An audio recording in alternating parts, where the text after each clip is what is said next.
Če otrok opazuje posmehovanje ali ga doživi sam, ni razlike.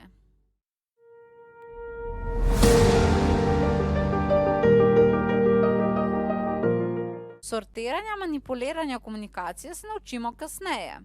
Zaradi tega, ker nočemo doživeti tole. In se naučimo sami sebe regulirati. In tukaj ratejo težave. Za celo življenje pri marsičem, ko se enkrat začne človek sortirati.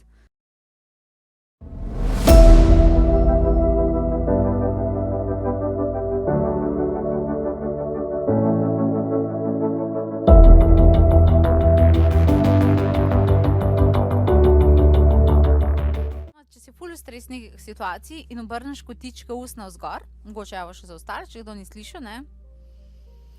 Telesu daš navodilo, okej, saj ni nič hudega, zaradi tega, ker je ta poteza, ta mimika, ko damo mi kotičke gor, ponavadi signal, da je vse okej, ali pa da je nekaj zabavno, ali pa da te nekaj pomirja, ali pa da ti je prijetno.